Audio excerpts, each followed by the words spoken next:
Tout de suite la suite, avant la pause, un dernier temps pour poser le tableau. Donc avec Anne Rabot, qui est directrice relations clients Resilio et qui fait partie du collectif Green IT et qui est aussi dans la communauté numérique responsable d'ADN Ouest et qui va vous parler de ce qui se passe en entreprise.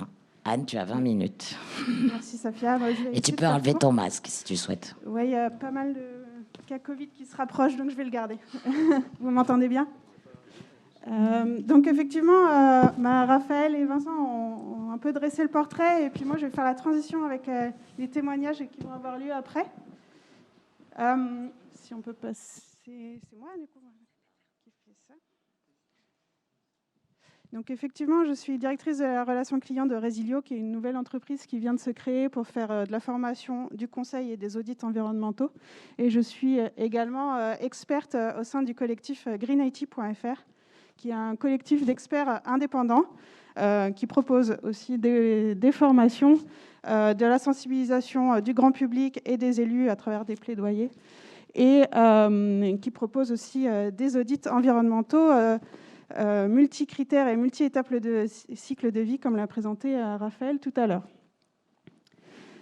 Donc, on va parler de l'étude du benchmark Green IT 2021, qui est un ensemble d'audits qui sont faits en même temps par plusieurs organisations publiques, privées, tout type de taille, de la PME jusqu'au grand groupe. La session 2022 vient de démarrer, et donc je la pilote cette année. Et donc, je vais vous présenter les résultats de l'année dernière qui sont disponibles sur le site greenIT.fr. Voilà.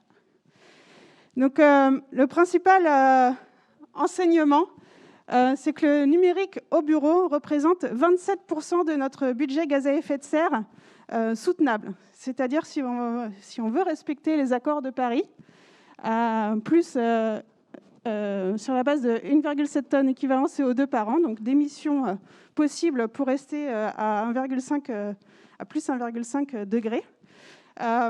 Donc, le numérique en entreprise représente 27% de notre budget total. Il faut en plus se loger, se nourrir, se déplacer, etc. Donc, ça représente un chiffre assez énorme.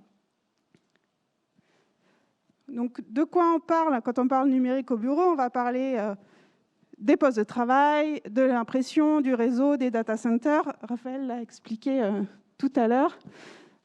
Effectivement, le poste de travail prend une place assez importante. En termes d'équivalence, je vous ai mis quelques chiffres, comme on fait des études multicritères sur la consommation d'énergie primaire. Ça correspond à peu près à 44 ampoules allumées par jour et par utilisateur de votre système d'information. Donc, à chaque fois qu'un de vos collaborateurs utilise son poste de travail, il allume 44 ampoules.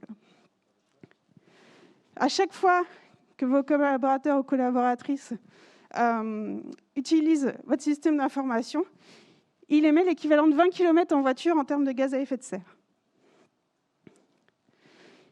Il consomme 2 packs d'eau en termes d'utilisation de l'eau pour fabriquer le matériel. Et il extrait à peu près un sac à dos par jour, à peu près 30 kg par jour de terre excavée.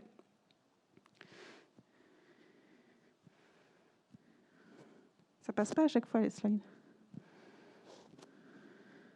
Voilà.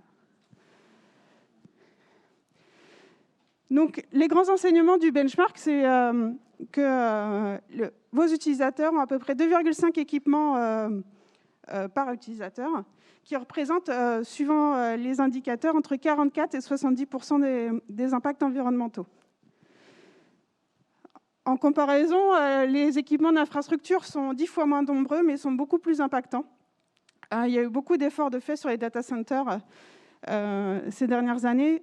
On a vu dans l'étude qu'a présentée Raphaël que les data centers ne représentent pas la majorité des impacts. Et puis on note également une forte progression du réseau, notamment parce que toute la téléphonie est passée sur le réseau. Et donc ça fait monter la part du réseau. Autre chose, il ne faut pas sous-estimer la qualité des flux pour faire tourner votre DSI, vous avez besoin de collaborateurs, vous avez besoin d'électricité, vous avez besoin de papier. Et donc la qualité des flux va aussi jouer sur votre empreinte environnementale. Donc les kilomètres parcourus par vos collaborateurs, la nature de l'électricité que vous consommez et le type de papier que vous consommez lors des impressions. Ça représente quasiment 50% des impacts environnementaux de votre DSI. Donc, quelles actions pour votre DSI? Je vais un peu répondre à la question de Rennes que Raphaël n'a pas pu répondre. Donc, quelles actions concrètes on va mettre en place dans les DSI? En 1, la formation. Il faut absolument former les équipes qui vont mener les projets Green IT pour éviter, déjà pour savoir de quoi on parle, pour éviter les éléments de greenwashing, les éléments de langage, et puis voilà, pour mener un plan d'action efficace. En 2, la mesure. Savoir de quoi on parle avec la formation, mais savoir d'où l'on part aussi avec la mesure. Pouvoir se comparer aux autres organisations, savoir quels sont les domaines de notre système d'information où on est bon, où on est moins bon, où on a des axes d'amélioration. Et en 3, le plan d'action. Donc là, on l'a vu, hein, c'est la fabrication. On l'a vu depuis ce matin, c'est la fabrication qui concentre la majorité des impacts environnementaux. Donc vous pouvez trier vos mails toute la journée si vous voulez. Ce n'est pas ça qui va faire diminuer votre empreinte environnementale. Il y a des actions bien plus intéressantes à mettre en place. Et donc en exemple, la première action à faire, c'est réduire le nombre d'équipements. Donc c'est éviter le 2e écran pour chaque collaborateur. C'est augmenter leur durée de vie. Donc, il y a des acteurs ici, hein, j'en ai vu quelques-uns, j'ai vu Pierre, j'ai vu Connexing aussi, qui sont spécialistes du reconditionnement. Donc, acheter reconditionné ou envoyer votre matériel dans des filières reconditionnées pour augmenter la durée de vie.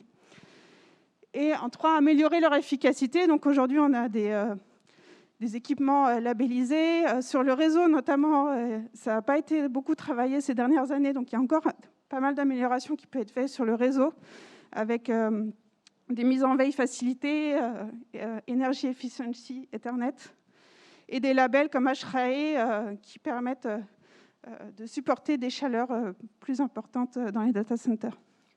Donc voilà les 3 mesures principales à mettre en place. Bien sûr, c'est une démarche d'amélioration continue, comme on l'a vu avant.